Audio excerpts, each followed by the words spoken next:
नमस्ते दोस्तों, स्वागत है आपका आपके अपने चैनल फाइनेंस बाय एम्स पर। ये मेरा दूसरा ट्रेड है जो मैं 15 ट्रेड चैलेंज में लेके आ रहा हूँ स्टॉक मार्केट सर की गाइडेंस और उनकी मेंटरशिप के साथ। तो चलिए शुरू करते हैं। मैं आपको इसमें बताता हूँ किस लॉजिक पे मैंने ये ट्रेड लिया है और किस लॉजिक पे मेरे स्टॉप लॉस और टारगेट लगे हुए हैं और इसका रिजल्ट क्या आता है। आप देखेंगे कि यहाँ पे कल एक इवेंट आया था, उसकी वजह से इस यहाँ से लेके प्राइस ने बहुत बड़ा मोमेंटम दिखाया। यहाँ पे बिग प्लेयर्स का गेम था, उन्होंने यहाँ पे इतना बड़ा मोमेंटम दिखा के रिटेलर्स को यहाँ पे एंट्री कराई। उसके बाद एकदम यहाँ से शार्प मोमेंटम दिया और मार्केट को यहाँ से ट्रैप करके सबके पोजीशंस को वाइप आउट कर दिया। तो उसके बाद कल से मार्केट इस लेवल पे, सपोर्ट लेवल पे यहाँ पे ट्रेंड कर रहा है और इस एरिया के पास रुका हुआ है कल से मार्केट। तो यहाँ पे मुझे एक लॉजिक नजर आया, जिस लॉजिक पे मैंने ये ट्रेड एग्जीक्यूट किया है, तो आपको मैं शेयर करता हूँ। मार्केट यहाँ से ये एक ट्रेंड फॉर्मेशन बनाया था, जो आप पहली वाली ट्रेंड लाइन देख रहे होंगे। यहाँ से एक ट्रेंड फॉर्मेशन क्रिएट किया।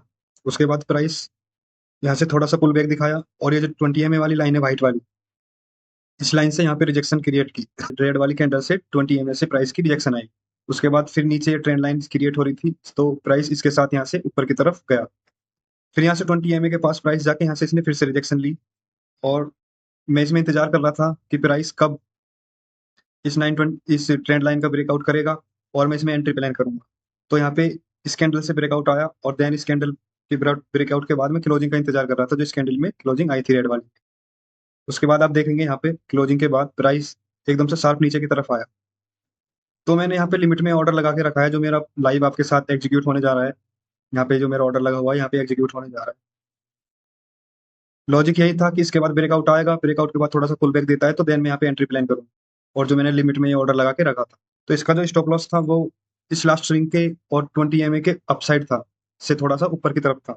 तो लॉजिक लॉजिक पे मैंने यहाँ पे स्टॉप लॉस लगाया है, जो करीब मुझे 5,000 का यहाँ पे लॉस देगा अगर मेरा स्टॉप लॉस हिट होता है। और आपको पता ही है कि मेरा रिस्क रिवॉर्ड 1:2 होता है, उसके हिसाब से मैं अपना ट्रेड प्लान करता हूँ। तो यहाँ पे मुझे 1:2 यहाँ पे टारगेट भी मिल सकता है, अगर ये प्राइस यहाँ से मेरे प्राइस को थोड़ा सा पुल बैक दिखा के नीचे की तरफ 20 से फिर से रिजेक्शन लेके वापस आता है। और मेरा टारगेट यहाँ पे लगा हुआ है तकरीबन 1:2, जहाँ पे मुझे 10,000 का प्रॉफिट। चलिए देखते हैं मुझे रिजल्ट देता है या मुझे स्टॉप लॉस हिट कराता है। बने रहिए मेरे साथ, ट्रेड का रिजल्ट मैं आपके साथ शेयर करता हूँ। गाइस, ये मेरा इथेरियम का ट्रेड है, जो मैंने आपको बताया कि मैंने एक ट्रेड लिया हुआ है। ये यहाँ पे आप देखेंगे पिछले 10-12 घंटे से मार्केट इस यहाँ पे ये वाली रेंज जो है, इस रेंज में मार्केट साइडवेज है। इस वाली रेंज में आप देखेंगे मार्केट साइडवेज हो चुका है। तो अगर ये जो मैंने नीचे इसमें एक सपोर्ट लेवल बनाया है यहाँ पे, अगर प्राइस इसको ब्रेक करता है और थोड़ा बहुत पुल बैक दिखा के इस तरफ मूव देता है, तो प्राइस मुझे यहाँ से शायद मेरा टारगेट दे दे। तो चलो देखते हैं, इसका वेट करते हैं। अगर ये इसका ब्रेक करता है तो एक्सेप्टेड है कि मुझे शायद यहाँ पे ये मेरा टारगेट की तरफ मुझे मूव करता हुआ नजर आएगा। और अगर ये यहाँ से बार बार, क्योंकि यहाँ पे देखोगे आप, बार बार यहाँ से पुल बैक दिया, फिर यहाँ पे ग्रीन कैंडल बनी है, वापस यहीं पे आया है। अगर ये यहाँ से फिर से इसको रिजेक्शन मिलती है और वापस ऊपर की तरफ जाता है और ये यहाँ पे शायद यहाँ पे इस 20 वाली लाइन से यहाँ पे रिजेक्शन इसको मिले और वापस प्राइस इधर की तरफ आए। देखते हैं, बने रहिए इसमें। अब फिलहाल मुझे इसमें 2500 कुछ का प्रॉफिट चल रहा है। स्टॉप लॉस स्टॉप लॉस मेरा यहाँ पे है ही, और टारगेट मेरा आपको पता है क्या लगा होगा। चलो देखते हैं इसको। मुझे टारगेट देता है स्टॉप लॉस। गाइस, ये मेरा ट्रेड पिछले सुबह जब मैंने लिया था, आपको बताया मैंने वहां पे किस तरह से एंट्री ली थी और ये ट्रेड लिया था। और मैंने आपको बताया था कि यहाँ पे ये एक छोटा सपोर्ट जोन क्रिएट हुआ है, जिसके पास प्राइस सुबह से मूव कर रहा है, साइडवेज हो गया। अब जाके इसने यहाँ पे ब्रेकआउट दिया है इसका। तो मुझे एक्सेप्टेड है कि ये यहाँ से इसका ब्रेकआउट आया और यहाँ पे नीचे ये एक बहुत बड़ा ऑर्डर ब्लॉक है। इसको मैं बड़े टाइम फ्रेम में करके दिखाऊंगा आपको। इसको मैं 4 आवर टाइम फ्रेम में करके दिखाता हूँ। तो ये नेट स्लो है, तो आप देखेंगे ये 4 आवर टाइम फ्रेम में आपको दिखाता हूँ। तो यहाँ पे बार बार प्राइस आप यहाँ से बार बार इस ऑर्डर ब्लॉक से रिजेक्शन ली है। प्राइस ने यहाँ पे भी रिजेक्शन ली, फिर यहाँ पे रिजेक्शन आई, फिर यहाँ पे रिजेक्शन आई, अब यहाँ पे भी रिजेक्शन आई थी। देन अब फिर से प्राइस इसी ऑर्डर ब्लॉक पे आया है, मतलब ये बहुत हैवी सपोर्ट जोन था। अगर प्राइस इसको रात में किसी भी टाइम यहाँ से इसको नीचे क्लोजिंग देता है, पहले इसको हटा देते हैं और वापस अपने 1 आवर या 30 मिनट टाइम फ्रेम पे चलते हैं।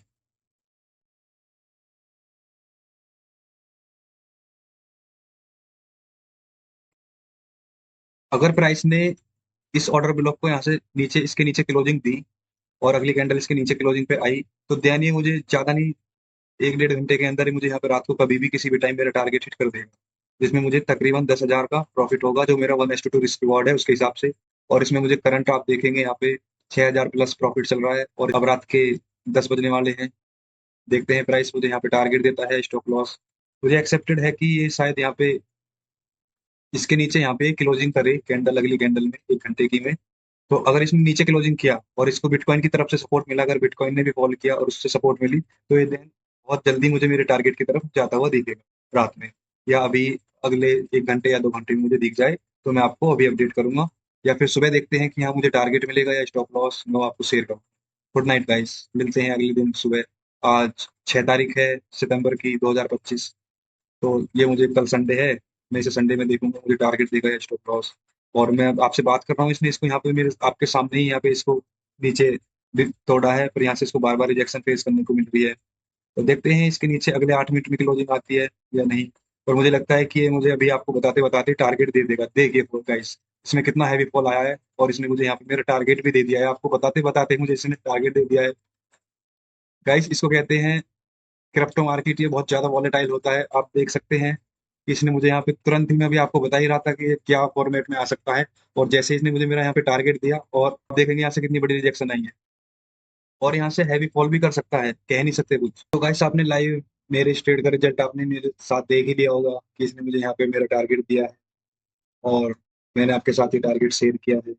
और मैं आपको इसमें दिखा दूँ, मुझे यहाँ पे आप देखेंगे कि इसमें मुझे करीब 10,274 का प्रॉफिट हुआ है, जहाँ मेरा टारगेट हिट हुआ है। ये तकरीबन मेरे 1:2 रिस्क रिवॉर्ड रेशो के हिसाब से बैठता है। और इस ट्रेड से एक इम्पोर्टेंट लर्निंग ये है कि 9 EMA वाली स्ट्रेटेजी के साथ सपोर्ट एंड रेजिस्टेंस कितना इंपॉर्टेंट होता है। और ट्रेडिंग में हर बार जरूरी नहीं है हम प्रॉफिट हो, इसलिए रिस्क मैनेजमेंट का होना बहुत जरूरी है हर ट्रेडिंग में। और उसके साथ में ये सपोर्ट एंड रेजिस्टेंस का होना बहुत जरूरी है, जिनसे हमें क्लियरली पता चलता है कि कहाँ पे ऑर्डर ब्लॉक है और कहाँ से प्राइस मूव कर सकता है। इसके बेस पे हम अपना टारगेट और स्टॉप लॉस लगाते हैं। तो 920 EMA वाली स्ट्रेटेजी के साथ में सपोर्ट एंड रेजिस्टेंस बहुत ज्यादा वर्क करते हैं। इनको हमें इम्प्लीमेंट करना चाहिए, इनको सीखना चाहिए कि कहाँ ऑर्डर ब्लॉक है, कहाँ पे रेजिस्टेंस जोन है, कहाँ पे सपोर्ट जोन है, ताकि उससे हम अपना स्टॉप लॉस और टारगेट ऐसी जगह लगा सकें कि उसके हिट होने के चांस ज्यादा हो, टारगेट के और स्टॉप लॉस के कम हो। तो इसलिए बहुत जरूरी है ये सपोर्ट एंड रेजिस्टेंस का, इसमें खेल बहुत जरूरी है। स्टॉक मार्केट सर भी कहते हैं कि 920 EMA के साथ सपोर्ट एंड रेजिस्टेंस बहुत जरूरी होता है।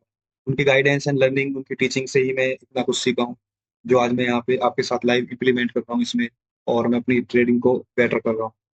तो धन्यवाद, और अगली ट्रेड में मेरे साथ रहने के लिए मुझे सब्सक्राइब करें और बताएं कमेंट में नीचे कि अगला ट्रेड मुझे प्रॉफिट में होगा या लॉस में, मेरा स्टॉप लॉस हिट होगा या मेरा